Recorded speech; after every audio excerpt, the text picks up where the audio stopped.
Hola, bienvenidos y bienvenidas a esta serie de clases sobre la poliarmonía en la música de Piazzolla.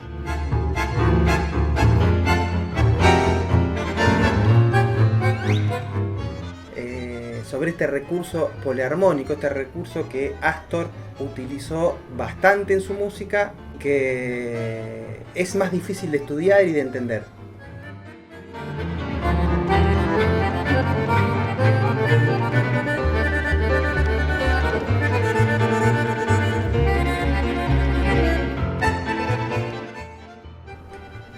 Las fuentes de Piazzolla en general sabemos que vienen no por el lado académico y por el lado popular, y en el lado popular, además del tango, está la incorporación del jazz, ¿no? Con esos elementos. Dentro de lo que es el jazz, también está esto del recurso poliarmónico, ¿no? Como ellos llaman estructuras superiores.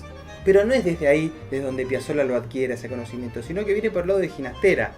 Ginastera utiliza los recursos poliarmónicos, que es una técnica que utilizaron casi todos los compositores del siglo XX, denominados como neoclásicos. Milhaud, uno de los principales defensores a ultranza de este recurso. Entonces de Milhaud viene a Ginastera, de Ginastera viene a Piazzolla, y ahí su implementación.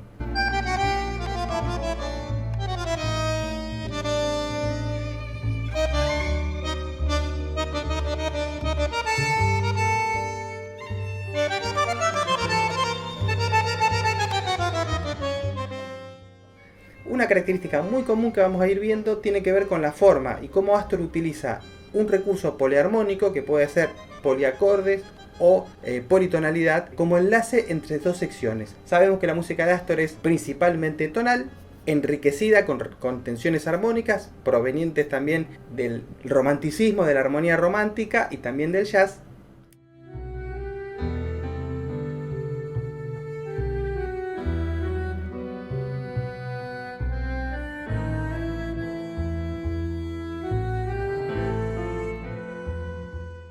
Vamos a estudiar poliacordes consonantes, que son poliacordes que podemos explicar dentro de una misma escala común o donde las unidades triádicas que lo conforman están cerquitas en el sentido del círculo de quintas.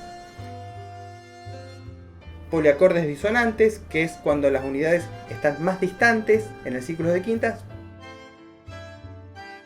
Poliacordes incompletos, que este es un capítulo muy específico y es casi el tipo de recurso poliarmónico que más fácil se puede aplicar en la música popular, porque su sonoridad adquiere una singularidad con puntos de encuentro también con la armonía tonal.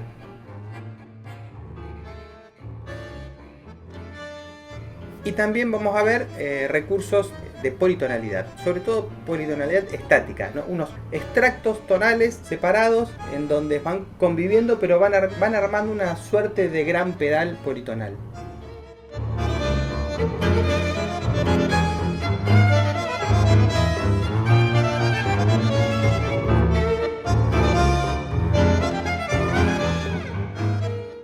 Sabemos que la poliarmonía llegó en la historia de la música en un mal momento, porque estamos hablando, ¿no?, de la primera mitad del siglo XX. Era un recurso de extensión, de ampliación de la tonalidad. Y llegó en un momento porque un poco venías avanzando como un tsunami la vanguardia, el dodecafonismo y también todas las otras técnicas que fueron avanzando, y que todo lo que tiene que ver con tonalidad y derivados de la tonalidad ya resultó de poco interés.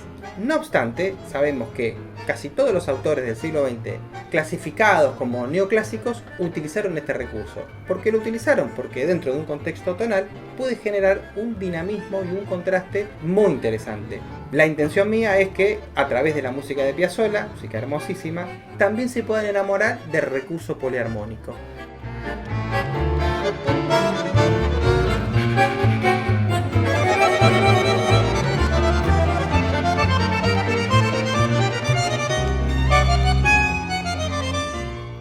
Por supuesto, los invito, a modo de sugerencia, también a hacer un pequeño análisis armónico de toda la pieza, cada una de las que vayamos viendo, o de ese movimiento, si tiene varios movimientos, como para tener ideas de las regiones tonales que maneja, las modulaciones, por dónde anda, como para después poder enfocarnos más. Cuando estudiemos el recurso poliarmónico, lo que vamos a hacer es poner una especie de lupa puntualmente sobre ese recurso, y vamos a ampliar y vamos a ver todo lo que subyace cuando tenemos varias unidades triádicas al mismo tiempo, o cuando hay elementos de tonalidades diferentes simultáneamente.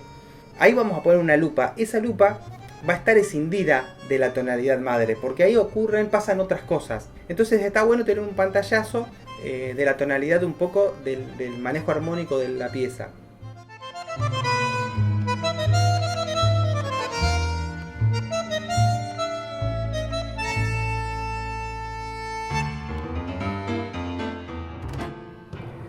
La intención mía también un poco de a través de la música de Piazzolla que charlemos un poco sobre poliarmonía, porque me parece que es un recurso muy útil, tal vez poco explorado en el mundo de la música, sobre todo en el mundo de la música popular.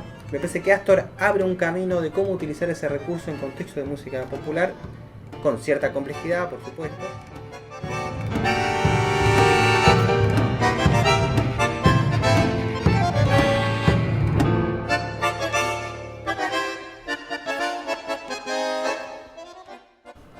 Bueno, por supuesto que yo les voy a hablar desde un completo encantamiento del recurso poliarmónico y de la música de Astor. Un poco mi intención, además de desentrañar este misterio de la poliarmonía, es que ustedes también puedan enamorarse de este recurso, utilizarlo en su propio quehacer creativo. Les mando un saludo a todos y a todas, nos vemos la próxima.